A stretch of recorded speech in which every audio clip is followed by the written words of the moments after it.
নমো ভগবতে বাসুদেবায়। জয় শ্রীকৃষ্ণ। রাধে রাধে। জয় মা সরস্বতী দেবীর জয়।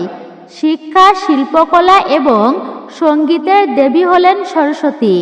আর আজ হচ্ছে সরস্বতী পূজার দিন, 23শে জানুয়ারি শুক্রবার দিন, বাংলার 9 মাঘ।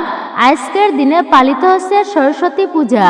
আমাদের মনের অন্ধকার দূর করে শিক্ষার আলো জ্বালানোর জন্য আমরা ঘরে ঘরে দেবী সরস্বতীর পূজা অর্চনা করে থাকি। সঠিক বিধি অনুসারে পূজা করলে দেবীর কৃপা লাভ করা যায়। তবে শাস্ত্র অনুযায়ী কিছু কাজ আছে যা সরস্বতী পূজার দিনে একেবারেই করতে নেই। এর ফলে বিদ্যার দেবী আমাদের উপর রুষ্ট হন এবং জীবনে নানান সমস্যার সম্মুখীন হতে হয়। তো অবশ্যই আপনারা এই বিশেষ দিনে কাউকে ভুলেও দান করবেন না। বাড়ি থেকে এই 5টি জিনিস আপনারা ভক্তিতে তা শ্রবণ করবেন এবং এই দিনে কি কি কাজ করবেন আর কি কি কাজ করবেন না অবশ্যই তা জানতে পারবেন। সরস্বতী পূজার এই আজকের দিনে অর্থাৎ আপনারা কি খাবার খাবেন এবং কি খাবার খাবেন না, কেন সরস্বতী পূজার আগে কুল খেতে নেই, আপনারা সেটিও জানতে পারবেন। আজকের ভিডিওটি আপনাদের জন্য খুবই গুরুত্বপূর্ণ হতে চলেছে। অবশ্যই ভক্তিতে আপনারা শ্রবণ করবেন। অনেক গুরুত্বপূর্ণ বিষয় থাকছে আজকের ভিডিওটির মাধ্যমে। নমস্কার, আমি দীপা। দেশ ও দেশের বাইরে থেকে যে সকল দর্শকেরা এই মুহূর্তে আপনারা ভিডিওটি অন করেছেন তাদের প্রত্যেককে সুস্বাগত জানাই রায়কিশোরী দীপা অর্থাৎ সনাতন ধর্মীয় তথ্যমূলক চ্যানেলে। আমি সর্বদাই চেষ্টা করি সনাতন ধর্মের এরকমই সকল গুরুত্বপূর্ণ বিষয়গুলি আপনাদের সামনে উপস্থাপন করতে, শেয়ার করতে। আসুন প্রত্যেকে কিছুক্ষণ সময় ধৈর্য ধরে আজকের এই গুরুত্বপূর্ণ বিষয় প্রসঙ্গে আমরা বিস্তারিতভাবেই জেনে নিই। ভিডিওটি শুরু থেকে শেষ পর্যন্ত ভক্তি, শ্রদ্ধা ও নিষ্ঠা সহকারে অবশ্যই মনোযোগ সহকারে আপনারা শ্রবণ করবেন। শ্রবণ করে যদি ভালো লেগে থাকে ভিডিওতে অবশ্যই একটি লাইক করবেন এবং কমেন্টে জয় মা সরস্বতী দেবীর জয়, জয় মা লক্ষ্মী দেবীর জয় অথবা আপনার গুরুদেবের নামটি একটি বারের জন্য হলেও লিখে জানাবার জন্য বিশেষভাবে অনুরোধ জানাচ্ছি। চ্যানেলে নতুন হলে অবশ্যই চ্যানেলটি সাবস্ক্রাইব করে পাশে থাকা নোটিফিকেশন বেল আইকনটি অবশ্যই অল করে রাখবেন। ভিডিও থেকে নিশ্চয়ই আপনারা উপকৃত এবং সমৃদ্ধ হবেন। তাহলে চলুন প্রবেশ করা যাক আজকের মূল ভিডিওতে। অবশ্যই একজন সনাতনী বোনকে আপনারা সাপোর্ট করবেন আমি আশা রাখছি। সরস্বতী দেবীকে। সরস্বতী শব্দটি সার এবং স দুটি শব্দের সমন্বয়ে গঠিত। সেই অনুসারে সরস্বতী শব্দের অর্থ যিনি কারোর মধ্যে সার জ্ঞান প্রকাশ করেন। আবার সরস্বতী শব্দটি সংস্কৃত সুরসবতী শব্দ থেকে এসেছে, যার অর্থ হচ্ছে জলের আধার। সরস্বতী সাক্ষাৎ দেবী মূর্তি এবং নদী দুই রূপেই প্রকটিত। ঋগ্বেদে বর্ণনা করা হয়েছে মাতৃগণের মধ্যে শ্রেষ্ঠ, নদীগণের মধ্যে শ্রেষ্ঠ, দেবীগণের মধ্যে শ্রেষ্ঠ। হে সরস্বতী, আমরা অসমৃদ্ধের ন্যায় রয়েছি, আমাদের সমৃদ্ধশালী করো। সরস্বতী দেবী জ্ঞান, সঙ্গীত, কলা এবং বিদ্যার দেবী। ব্রহ্ম বৈবর্ত পুরাণ অনুযায়ী গোলকে শ্রীকৃষ্ণের কণ্ঠদেশ থেকে দেবী সরস্বতী উদ্ভূতা হয়েছিলেন। চৈতন্য ভাগবত লীলাতে বর্ণনা করা আছে পূর্বে ব্রহ্মা জন্মিলে নাভিপদ্ম হইতে, তথাপিও শক্তি নাই কিছুই দেখিতে। তবে যবে সর্ববারে লইয়া শরণ, তবে প্রভু কৃপায় দিলেন দর্শন। তবে কৃষ্ণ কৃপায় স্ফুরিত সরস্বতী, তবে সে জানিলা সর্ব অবতার স্থিতি। এক সময় ব্রহ্মা সৃষ্টি কার্যের জন্য প্রস্তুত হচ্ছেন, শান্তভাবে ধ্যানস্থ আছেন। তিনি কি করবেন, কি করা উচিত চিন্তা করছেন।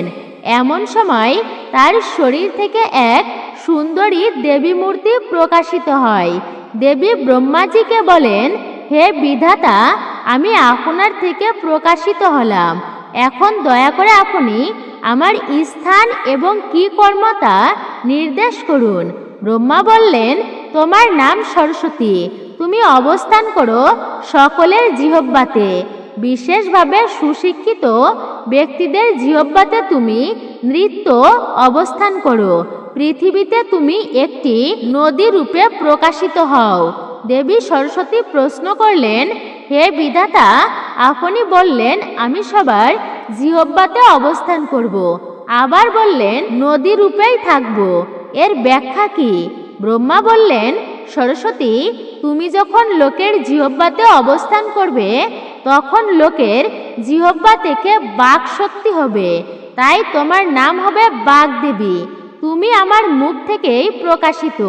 তুমি পবিত্রবতী। জগৎ সংসারে বহু অপবিত্র মানসিকতার সম্পূর্ণ জীব থাকবে। অপবিত্র মানুষের জিহ্বায় কর্দর্য বাক্য স্ফুরিত হবে। সেই সব জিহ্বাতে তুমি অবস্থান করে সুখী হতে পারবে না। হে সরস্বতী, তুমি সাক্ষাৎ বুদ্ধি স্বরূপিণী। তুমিই বলো, কোথায় তুমি আনন্দ লাভ করবে? সরস্বতী বললেন, যে সমস্ত ব্যক্তি পরম সুন্দর পরমেশ্বর ভগবানের আরাধনা করেন তাদের জিহ্বা সর্বদা পরম প্রভুর নাম কীর্তিত হবে, তাদের জিহ্বায় আমি অধিষ্ঠান করব। ব্রহ্মাজি ব্রহ্ম সংহিতায় বর্ণনা করেন সেই পরম সুন্দর ভগবান কে। তিনি বর্ণনা করেছেন সেই পরমেশ্বর ভগবান হচ্ছেন শ্রীকৃষ্ণ। তার রূপ সচ্চিদানন্দ। তিনি অনাদির আদি এবং সর্বকারণের পরম কারণ। সেই আদি এবং সর্বকারণের পরম কারণ, সেই আদি পুরুষ গোবিন্দকে আমি ভজনা করি। হরে কৃষ্ণ কৃষ্ণ কৃষ্ণ হরে হরে, হরে রাম রাম রাম হরে হরে। কলিযুগের যুগ সমেদা সম্পূর্ণ মানুষের কৃষ্ণ নাম সংকীর্তনের দ্বারা শ্রীকৃষ্ণের তারা আরাধনা করবেন। বিশেষ করে বেদের যজ্ঞধাত্রী সরস্বতী পুরাণে ধরা দিয়েছেন বিচিত্র লীলাময়ী রূপে। অনেকগুলো পুরাণেই আমরা সরস্বতীর সাক্ষাৎ পাই, কিন্তু বৈদিক কালের সরস্বতী মৌলিক ভাবনিচয় পুরাণের বর্ণনায় কোথাও ক্ষুণ্ণ হয়নি, বরং হয়েছে অধিকতর সুপ্রকাশিত। দেবী ভাগবতে বলেন, দেবী সরস্বতী আদ্যা প্রকৃতির অধিষ্ঠাত্রী দেবতা। তিনি বোধ স্বরূপিণী, সমুদয় সংশয় ছেদনকারিণী এবং সর্বসিদ্ধি প্রদায়িনী। সঙ্গীতের সন্ধান ও তাল প্রভৃতির কারণ স্বরূপিণী তিনি। এবং দেবী সরস্বতীর উপদেশ কি? মহর্ষি কশ্যপের এক বংশের ছিলেন তারক্ষণ্য। সেই তারক্ষণ্য ঋষি একদিন তপস্যাকালে দেবী সরস্বতীর সাক্ষাৎ পেলেন। শ্বেত বসনা বীণাধারিণী দুগ্ধবর্ণা দেবী সরস্বতী। ঋষি তাকে প্রণতি নিবেদন করলেন। দেবী বললেন, হে বৎস, তোমার মনে অনেক প্রশ্ন আছে বলেই জানি। তুমি যদি এখন কিছু জানতে চাও তবে বলো। ঋষি জানালেন, হে ভদ্রে, দয়া করে বলুন ইহলোকে মানুষের কল্যাণ কিভাবে হবে? দেবী সরস্বতী বললেন, হে তপবন, যে ব্যক্তির হৃদয় শুদ্ধ শাস্ত্র নির্দেশ সে যত্ন সহকারে পালন করে যে তারই যথার্থ কল্যাণ হয়। কি কর্ম করলে মানুষ এই জীবনের পর ঊর্ধ্বগতি বা নিম্নগতি লাভ করে? যদি কোনো ব্যক্তি অন্য সাত্ত্বিক ব্যক্তিকে ধনদান, আশ্রয় দান, চিকিৎসা দান, অন্ন বস্ত্র প্রভৃতি দান করে তবে সুখময় স্বর্গীয় গ্রহলোকে উপনীত হবে। যেই ব্যক্তি কাম ও ক্রোধ দ্বারা নিরন্তর মোহাচ্ছন্ন থাকে সে ঘোরতর নরক লোকে নিপতিত হবে। হে দেবী, কারা বৈকুণ্ঠ বা গোলকধামে উপনীত হতে পারবে? যারা যজ্ঞা অবশেষ ভোজি বা শ্রীহরির মহাপ্রসাদ যারা ভোজন করেন, যারা সত্যব্রত অর্থাৎ ভগবত ভক্তি অনুশীলন করে, যারা শ্রদ্ধাবান অর্থাৎ ভগবান ও ভক্তের নির্দেশ মেনে চলতে আগ্রহীত, যারা নিরহংকার অর্থাৎ ভগবত সম্বন্ধ ছাড়া অন্য কারোর সম্বন্ধে আকৃষ্ট নয়, তারাই শ্রীহরির সেবা করার উপযুক্ত হন। পরিণামে তারা অতি পবিত্র ধাম গোলক ধাম লাভ করেন। এবং সত্য পরম সত্য স্বরূপ শ্রীকৃষ্ণকে তারা নিরীক্ষণ করে থাকেন। ঋষি আবার সরস্বতী দেবীকে প্রশ্ন করলেন, হে পরমাত্মা প্রজ্ঞা, আপনি কে? দেবী সরস্বতী বললেন, আমি পরাপর বিদ্যারূপা দেবী, অর্থাৎ পরাবিদ্যা হচ্ছে ভগবান ও ভক্তি সম্বন্ধীয় বিদ্যা এবং অপরা বিদ্যা হচ্ছে জড় জগতের কর্মকাণ্ডীয় বিদ্যা। এই উভয় বিদ্যায় আমি জীবকে প্রদান করি। হে ঋষি, যারা বহু বহু বর্ষব্যাপী সুখ ভোগের উদ্দেশ্যে উচ্চতর লোক, ব্রহ্মলোক, স্বর্গলোক ইত্যাদি গ্রহে যাওয়ার জন্য কামনা করে, আমি তাদেরকে দান, ব্রত ইত্যাদি নানাবিধ পূর্ণ পবিত্র ব্রতে প্রবৃত্ত করি। আর যারা ভগবত ধামে গোলকে বৈকুণ্ঠে যাত্রা করবার আকাঙ্ক্ষা করে, আমি তাদেরকে ভক্তিবিদ্যা দান করি। ঋষি আরো বললেন, হে দেবী, সমস্ত পণ্ডিত ব্যক্তি বিশ্বস্ত মনে যাকে শ্রেয় জ্ঞান করে ইন্দ্রিয় সংযম প্রভৃতি কঠোর ব্রত অনুষ্ঠান করে, সেই দুঃখ শোক শূন্য মোক্ষ কি? সাংখ্যযোগে তাকে চিন্তন ও শ্রেষ্ঠ বলে নির্দেশ করে।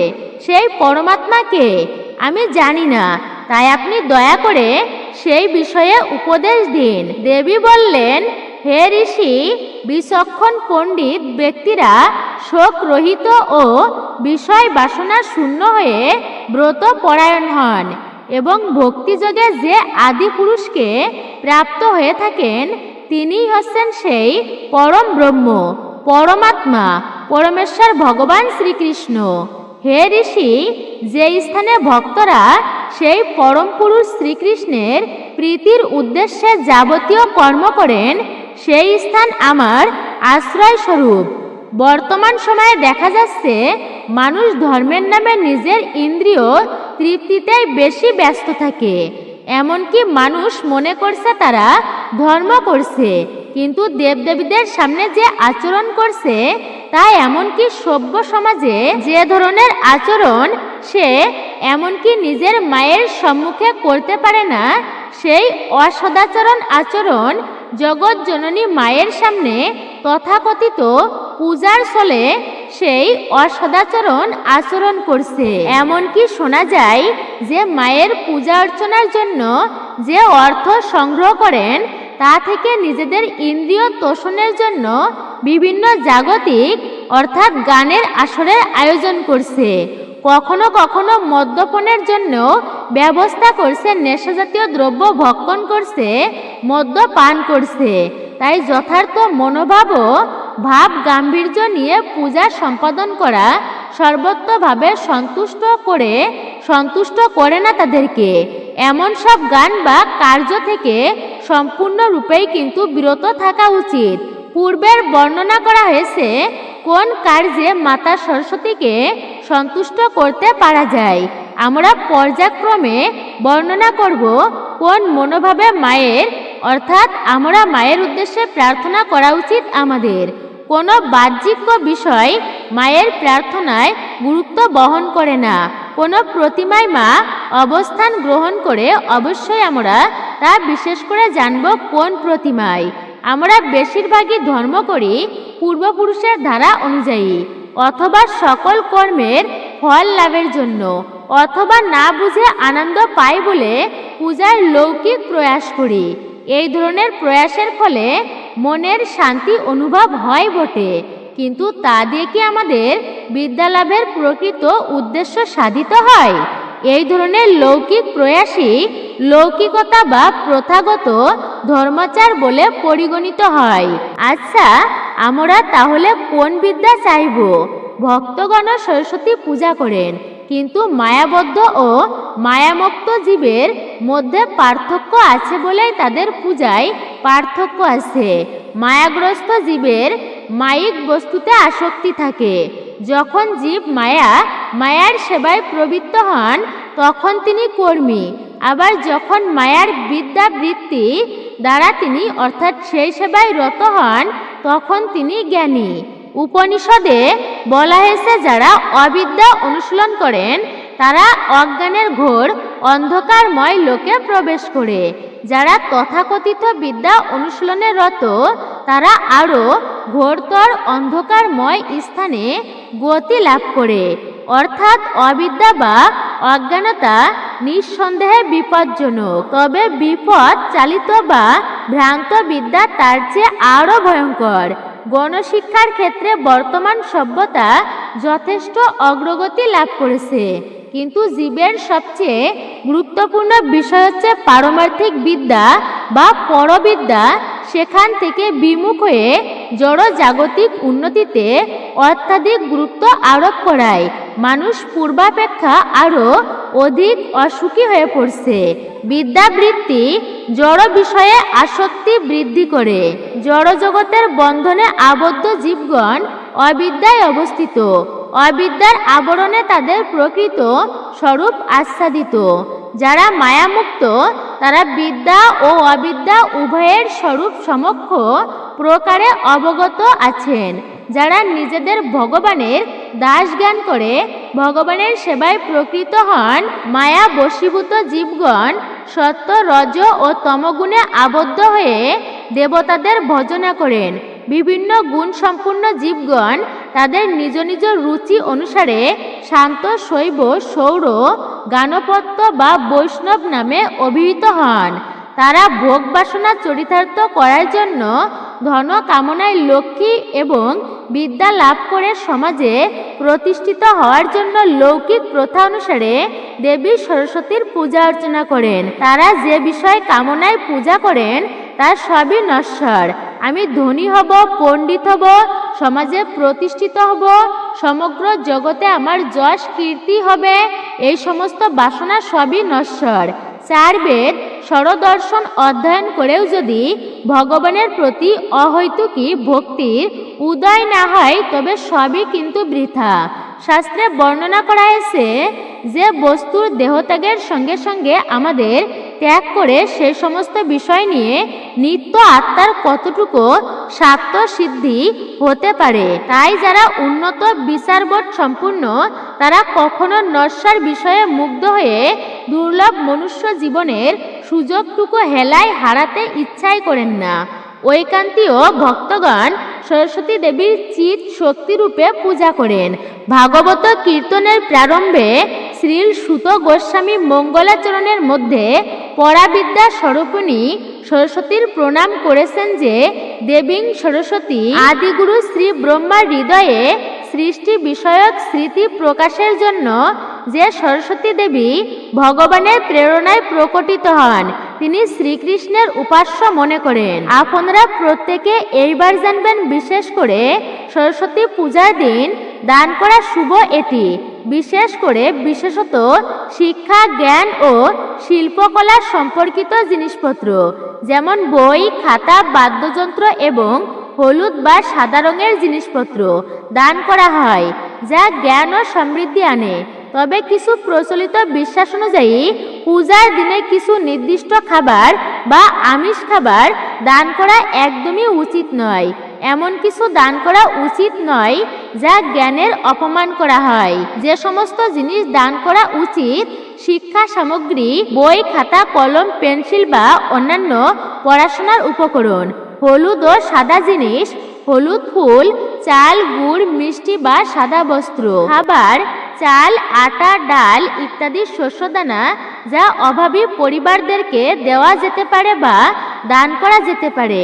শিল্প ও জ্ঞান, বাদ্যযন্ত্র বা শিল্পের সাথে সম্পর্কিত কোনো সামগ্রী। যে সমস্ত জিনিস আপনারা একদমই দান করবেন না, দান করা উচিত নয় এই দিনে। আমিষ খাবার, পূজার দিন আমিষ খাবার দান করা একদমই উচিত নয়, আপনারা এটি থেকে বিরত থাকবেন। ধার দেওয়া বা নেওয়া, কিছু বিশ্বাস অনুযায়ী পূজার দিন অর্থ ধার দেওয়া বা নেওয়া একদমই উচিত নয়, যা জ্ঞানের প্রবাহে বাধা দিতে পারে বলেই মনে করা হয়। এবং এমন কোনো জিনিস দান করা উচিত নয় যা জ্ঞান বা বিদ্যার মর্যাদা হানি করে। শিক্ষা ও জ্ঞানের দেবীকে খুশি করতে এবং জীবনে জ্ঞান ও শিক্ষা ও পেশাগত সাফল্য আনতে অবশ্যই দান করা উচিত।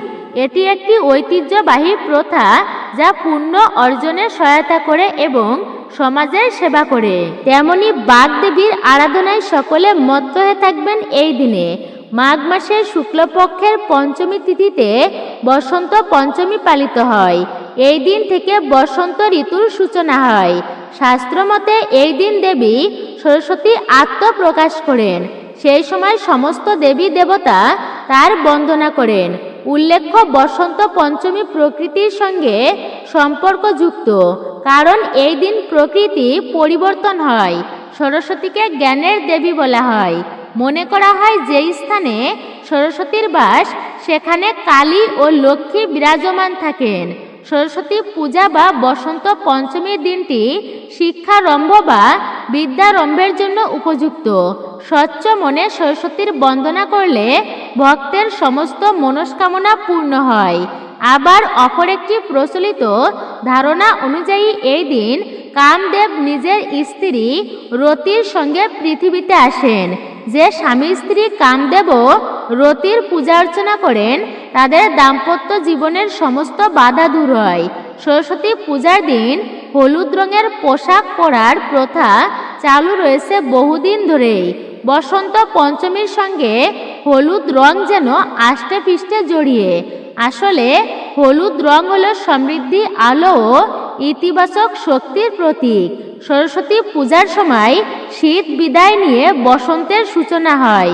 হিন্দুদের বিশ্বাস, যখন সরস্বতী আবির্ভূত হয়েছিলেন তখন ব্রহ্মাণ্ডে লাল, হলুদ এবং নীল আভা বিকশিত হয়েছিল। তাই তার মধ্যে হলুদের ভাগ ছিল সবচেয়ে বেশি। সরস্বতী পূজার দিন কয়েকটি কাজ কখনোই করতে নেই। আপনারা এইবার জানবেন এই দিনে কি কি করবেন আর কি করবেন না। শাস্ত্রে বলা হয়েছে যে বসন্ত পঞ্চমীর দিন হলুদ রঙের পোশাক পরা শুভ। হলুদ না হলে বাসন্তী সাদা বা কমলা রঙের পোশাক পরতে পারেন। তবে এই দিনে ভুল করেও কালো রঙের পোশাক পরা উচিত নয়। সরস্বতী পূজা বা বসন্ত পঞ্চমীর দিন শিক্ষারম্ভ বা বিদ্যারম্ভের জন্য উপযুক্ত। স্বচ্ছ মনে সরস্বতী বন্দনা করলে ভক্তদের মনোবাসনা পূর্ণ হয়। বসন্ত পঞ্চমীর দিনে সকাল সকাল স্নান অবশ্যই করবেন, আর স্নান না করে কখনোই খাবার খাওয়া উচিত নয়। এটি অবশ্যই কিন্তু অশুভ বলেই বিবেচিত। এই দিনে সবাইকে স্নান করতেই হবে। সরস্বতী পূজার দিন সেলাইয়ের কাজ কিন্তু একদমই করতে নেই। পূজার সময় যে প্রদীপ জ্বালা হয় তা যেন কোনোভাবেই পুজো চলাকালীন নিভে না যায়, সেই দিকে বিশেষ নজর দিতে হবে। পূজা চলাকালীন প্রদীপ নিভে যাওয়া অমঙ্গলের সূচনা করে। বসন্ত পঞ্চমীর দিন মাছ মাংস ভক্ষণ করবেন না। এই দিন মদ্যপান একদমই করা উচিত নয়।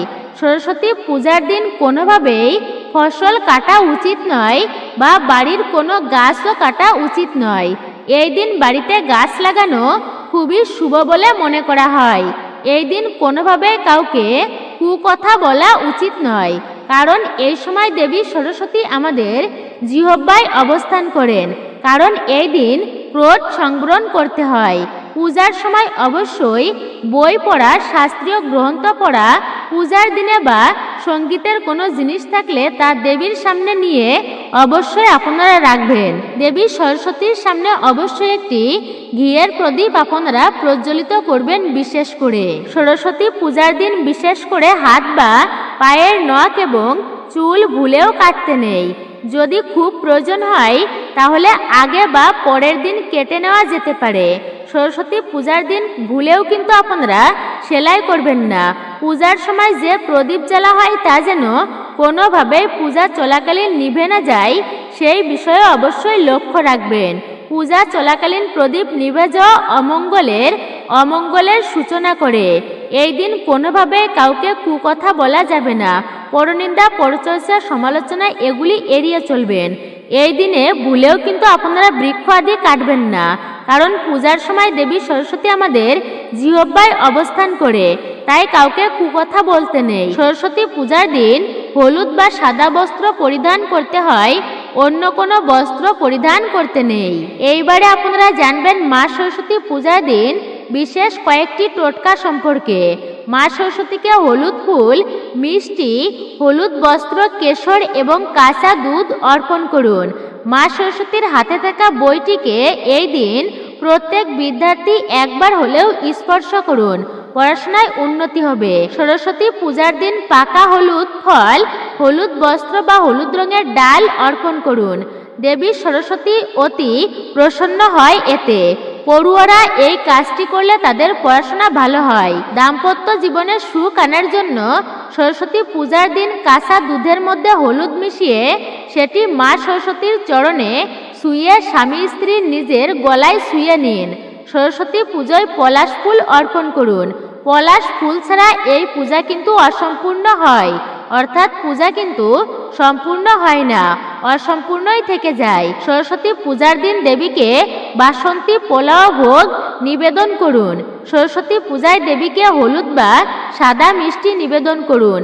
পূজা শেষে এই মিষ্টিগুলি কোনো কুমারী মেয়েকে আপনারা অবশ্যই সেটি দান করবেন বা আপনারা সেটি দিয়ে দেবেন। দেবী সরস্বতীকে এই দিন নিবেদন করুন এই 5 প্রকার ভোগ, যদি আপনার সাধ্য সামর্থ্য হয়। হলুদ মিষ্টি ভাত। বসন্ত পঞ্চমীতে দেবীকে হলুদ মিষ্টি ভাতের ভোগ নিবেদন করা অত্যন্ত শুভ। ঘি, চিনি, জাফরান ও পাঁচমেওয়া মিশিয়ে এই ভোগ তৈরি করতে পারেন। মিষ্টি ভাতের ভোগ নিবেদন করার পর তা কমপক্ষে 5 জন কুমারী কন্যাকে খাওয়ান। বাড়িতে স্কুল পড়ুয়া শিশু থাকলে তাদের এই ভোগ অবশ্যই খাওয়াবেন। রাজভোগ। বসন্ত পঞ্চমী তিথির পুজোয় রাজভোগ নিবেদন করুন। হলুদ রাজভোগ দেবী লক্ষ্মীর অত্যন্ত প্রিয়। পুজোর পর এই প্রসাদ সকলের মধ্যে বিতরণ করুন। এর দ্বারা সৌভাগ্য বৃদ্ধি হয় ও সরস্বতীর আশীর্বাদে ব্যক্তি সদ্বুদ্ধি লাভ করতে পারে। এর পরবর্তী হচ্ছে কুল। কুল হচ্ছে মা সরস্বতীর অত্যন্ত প্রিয় এবং দেবী লক্ষ্মীরও খুবই প্রিয়। তাই সরস্বতী পূজায় সমস্ত ফলের মধ্যে অবশ্যই কুল রাখবেন। এর ফলে দেবী অত্যন্ত প্রসন্ন হন। প্রচলিত আছে যে সরস্বতী পূজার আগে কুল খাওয়া হয় না, বিশেষ করে কারণ এই দিনে গৌতম ঋষির একটি কাহিনী অনুসারে জানা যায় যে ঋষি তিনি তপস্যা করতে বসেছিলেন এবং দেবী তাকে শর্ত দিয়েছিলেন একটি বীজ দিয়ে, যে এই বীজ যতদিন চারাতে উৎপন্ন না হবে এবং সেই চারা বড় হবে এবং বড় হয়ে একটি কুল সেই গাছ থেকে গৌতম ঋষির অর্থাৎ ঋষির মাথার উপর পড়বে, ঋষি ধ্যানস্থ অবস্থায় থাকবে। ঋষি ধ্যানস্থ অবস্থায় তার মাথার উপর যখন একটি কুল এসে পড়ে তখন তিনি বুঝতে পারলেন যে দেবী সরস্বতী অত্যন্তই প্রসন্ন হয়েছে তার প্রতি। তাই বলা হয়েছে যেহেতু এটি পঞ্চমীর দিনেই আবির্ভূত হয়, অর্থাৎ পঞ্চমীর দিনে এই কুলটি পড়েছিল ঋষির মাথার উপরে এবং দেবী এই দিনেই আবির্ভূত হন। তাই এই দিনে বিশেষ করে দেবীকে কুল নিবেদন না করে, বিশেষ করে নারিকেল কুল নিবেদন না করে তা কিন্তু কেউ গ্রহণ করেন না। এর অন্যথা হলে দেবী সরস্বতী সেই ব্যক্তির প্রতি রুষ্ট হতে পারেন। এরপর বলা হয়েছে বেসনের লাড্ডু। সরস্বতীকে বেসনের লাড্ডুর ভোগ লাগালে দেবী প্রসন্ন হয় এবং ব্যক্তিকে খুশি ও সম্পূর্ণ রাখার আশীর্বাদ দেন। এর দ্বারা বাড়িতে নেতিবাচক শক্তির উৎস বৃদ্ধি পায়। বসন্ত পঞ্চমীতে বেসনের লাড্ডুর ভোগ নিবেদন করলে বাণী মাধুর্য বৃদ্ধি পায় এবং সমাজে সকলের মধ্যে প্রভাব বাড়ে। এর পরবর্তী আছে মালপোয়া। সরস্বতী পূজায় মালপোয়ার ভোগ নিবেদন করতে একদমই ভুলবেন না। শাস্ত্র মতে বাড়িতে বাচ্চা থাকলে এবং তারা যদি পড়াশোনায় দুর্বল হয় তাহলে অবশ্যই মালপোয়ার ভোগ নিবেদন করবেন। পূজা শেষে সেটি অসহায় ও দরিদ্রদের মধ্যে আপনারা বিতরণ করবেন। আপনারা বিশেষ করে সরস্বতী পূজার দিন ভুলেও কিন্তু গ্রহণ করবেন না বা আপনারা কাউকে দান করবেন না, বিশেষ করে ধারালো কোনো জিনিসপত্র। এটি কিন্তু দান করতে নেই এবং বিশেষ করে আপনারা এই দিনে দান করবেন না লবণ, অর্থাৎ সাদা কোনো জিনিস যেমন লবণ, চিনি আপনারা দান করবেন না এবং তেল আপনারা দান করবেন না এই বিশেষ দিনে। পূজার কোনো সামগ্রী আপনারা এই দিনে দান করবেন না সরস্বতী পূজার দিনে।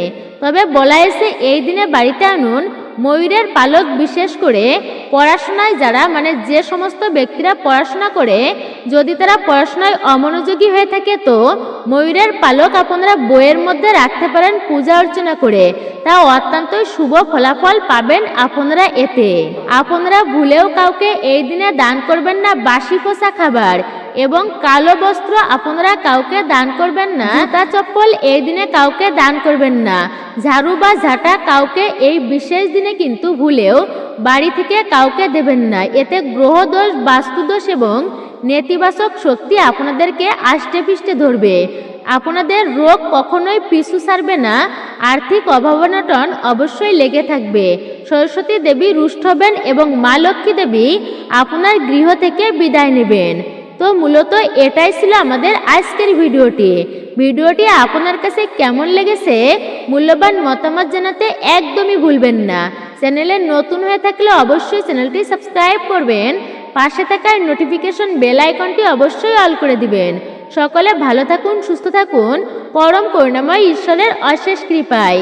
ভিডিওতে অবশ্যই একটি লাইক করে চ্যানেলটি সাবস্ক্রাইব করে নোটিফিকেশন বেল আইকনটি অন করে দিবেন এবং একজন সনাতনী বোনকে অবশ্যই সাপোর্ট করবেন আমি আশা রাখছি। আর অবশ্যই একটি কথা আপনারা বিশেষ করে মনে রাখবেন, এই দিনে যদি সম্ভব হয় অবশ্যই নদীতে স্নান করবেন, তা অত্যন্ত পূর্ণ ও শুভ মঙ্গলময় বলা হয়েছে। আর যদি সম্ভব না হয় তাহলে বাড়িতে পূর্ণ স্নান করুন। স্নানের জলে আপনারা গঙ্গা জল মিশ্রিত করেই স্নান করবেন।